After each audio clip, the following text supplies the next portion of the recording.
Hello, good evening दोस्तों, कैसे हैं। आज मैं आप लोगों के सामने वीडियो लेके आया हूँ प्रोवर्ब्स के ही सेगमेंट में। पिछले वीडियो में हम लोगों ने देखा 14 प्रोवर्ब। अब वहीं से आगे हम लोग स्टार्ट करते हैं 15 से लेके जितना भी होगा हम लोग देखेंगे, क्योंकि ये प्रोवर्ब जो है बहुत इम्पॉर्टेंट होते हैं और प्रोवर्ब का वही मतलब नहीं होता, इसका अलग ही मतलब होता है। तो हम लोग ज़्यादा समय ना लॉस करते हुए प्रोवर्ब को देखते हैं। जैसे नंबर 15 प्रोवर्ब है, गुड माइंड गुड फाइंड। आप भला तो जग भला।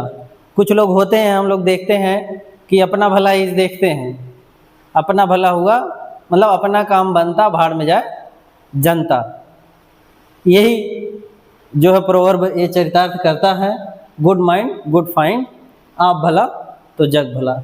इसके बाद हम लोग देखते हैं 16 number, a little knowledge is a dangerous thing, नीम हकीम खतरे जान।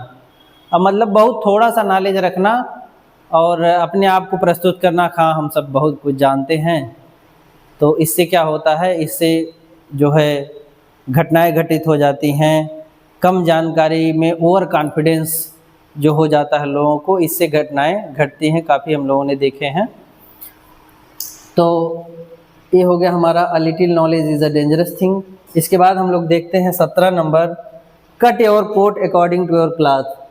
मतलब कहने का मतलब ये है, उतना पैर पसारिए जितनी लंबी सौर। मतलब जितना आपका एक बजट हो उसी हिसाब से हमको काम करना चाहिए।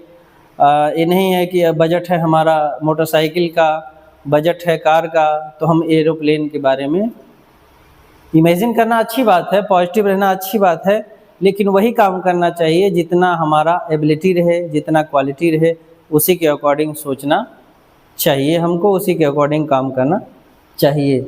इस प्रोवर्ब का ही मतलब है, cut your coat according to your cloth, उतना पाँव पसारिए जितनी लंबी शौर।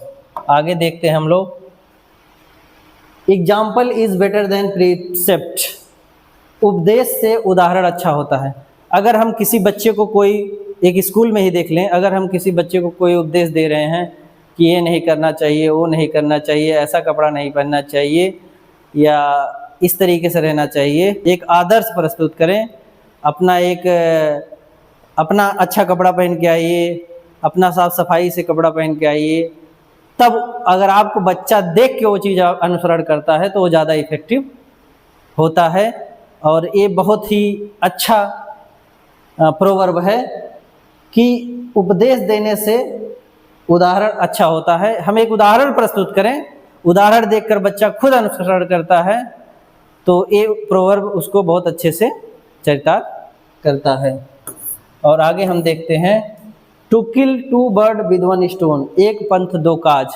कभी कभी ऐसे हम लोग देखते हैं कि कहीं हमको जाना होता है तो एक काम से जाएंगे तो दो काम कर लेते हैं। तो होना भी चाहिए ऐसे कि एक ही रास्ते पे अगर हमको कई काम मिल रहे हैं तो उसको हमको कर लेना चाहिए। तो इसके लिए ये प्रोवर्ब था, to kill two birds with one stone. आगे हम लोग देखते हैं, a bad workman quarrel with his tools, नाच ना आवे आंगन टेढ़ा। मतलब अगर आपको किसी चीज़ का ढंग नहीं है, कोई अगर चीज़ का ढंग नहीं है, मतलब दूसरे के ऊपर ब्लेम लगाना। अब आपको ढंग नहीं है टाइप करने का तो कीबोर्ड बहुत बेकार है, कैसे काम कर रहा है। अरे जब आपको ढंग रहेगा बढ़िया से तभी तो आप चला पाओगे। तो इस तरीके का जब सिचुएशन आती है तो ये प्रोवर्ब काफ़ी सटीक बैठता है। आगे हम देखते हैं, all that glitters is not gold, हर चमकती चीज़ सोना नहीं होती है। अगर हर एक चीज़ चमक रहा है तो सोना नहीं है। आजकल देख रहे हैं मार्केट में तरह तरह की सब्जियां आ रही हैं कि इंजेक्शन लगा दीजिए तो बड़ा हो जाता है और वो बिकता है, देखने में भी अच्छा लगता है, लेकिन वो बहुत हार्मफुल होता है बॉडी के लिए। तो इसका कहने का मतलब हर चमकती चीज़ सोना नहीं होती है। आगे हम लोग देख रहे हैं, all is fair in love and वार, कहते हैं कि युद्ध और प्रेम में सब कुछ जायज़ होता है।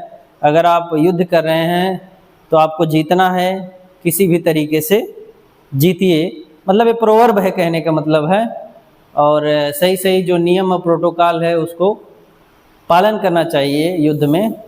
लेकिन इसमें यही कहा गया है all is fair in love and वार। इसका मतलब है युद्ध और प्रेम में सब कुछ जायज़ होता है। प्रोवर्ब तो यही कहता है, और होता भी यही है कि अगर प्रेम है एक दूसरे का तो जात पात ऊंच नीच ये सब नहीं देखा जाता है। और आप लोग खुद ही समझदार हैं।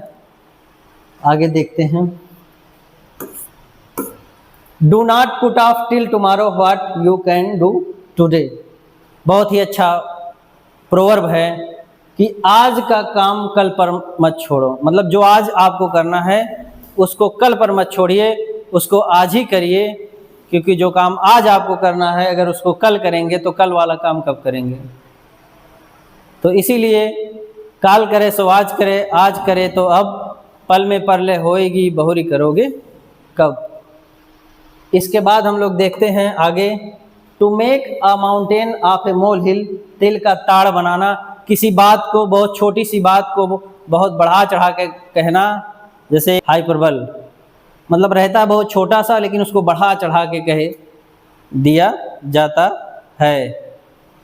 तो इस तरीके से अगर इसको देखना है आप, तिल को ताड़ करना, तो कभी कभी देखते हैं कोई ऐसी बातें रहती हैं समाज में कि छोटी सी बातों को बहुत बड़ी बातें बना दिया जाता है। वही तिल का ताड़ करना होता है। To make a mountain of a molehill. आगे हम लोग देखते हैं। It takes two to make a quarrel. एक हाथ से ताली नहीं बजती है। हम लोग सुनते हैं बराबर कि भाई जब वो नहीं बात करता है मुझसे तो मैं उससे क्यों बात करूं। एक दूसरे को रहता नहीं है, उसका फ़ोन नहीं आता है तो मैं क्यों उससे। अरे एक हाथ से ताली थोड़ी बजती है। तो अगर इसको इंग्लिश में आपको कहना है तो it takes two to make a quarrel. आगे देखते हैं हम लोग। अंधे के आगे रोवा आपन नैन खोए। कहने का मतलब ये है कि जो मैंने पहले वीडियो में बताया था कि जब मैं एक बार गया था कहीं और मैंने सुना था, तो इसको इंग्लिश में कहते हैं it's casting pearl before swine. इसको जब हम इंग्लिश में यूज करेंगे तो it's casting pearls before swine. आगे देखते हैं हम लोग 27। Jack of all trade master of none. हर फन मौला हर फन अधूरा। जिसको हर एक चीज़ का थोड़ा थोड़ा ज्ञान रहेगा वो परिपक्व नहीं होगा किसी एक चीज़ में। अगर आपको एक चीज़ में स्पेशलिस्ट होना है तो उस पर ज़्यादा से ज़्यादा टाइम देना होगा। इसलिए जो दो नाव पे चलते हैं वो किसी तरफ के नहीं होते हैं, एक डायरेक्शन में सही काम करना चाहिए। ये प्रोवर्ब्स इसको चरितार्थ करता है। Jack of all trade but master of none. आगे देखते हैं। Necessity is the mother of invention. आवश्यकता ही आविष्कार की जननी है। जैसे मोबाइल आया, आवश्यकता थी, लोगों के पास समय कम था, टेक्नोलॉजी डेवलप हुई, तो जहाँ आवश्यकता रहती है वहाँ आविष्कार होता ही है। तो इसीलिए हम लोग कह सकते हैं कि आवश्यकता ही आविष्कार की जननी है। आगे हम लोग देखते हैं। One bad fish spoil the whole water. एक मछली सारे तालाब को गंदा कर देती है। अगर एक मछली गंदी है तो पूरे तालाब को गंदा कर देती है। उसी प्रकार समाज में अगर एक व्यक्ति सही नहीं है तो काफ़ी लोगों को दूषित कर देता है। तो इसीलिए हम लोगों को शिक्षित करना है, लोगों को अवेयर करना है। इन्हीं सब बातों के साथ मैं आज का मेरा प्रोवर्ब 29 तक हम लोगों के पास हो गया। उसमें 14 थे और इसमें 15, टोटल हमने 29 इम्पॉर्टेंट्स प्रोवर्ब्स देखे हैं। तो ये प्रोवर्ब बहुत ही इम्पॉर्टेंट हैं। इसको आप याद कर लेंगे और इसको दैनिक जीवन में यूज करेंगे। ये बहुत ही बेनिफिशियल होने वाला है आप लोगों के लिए। That's all.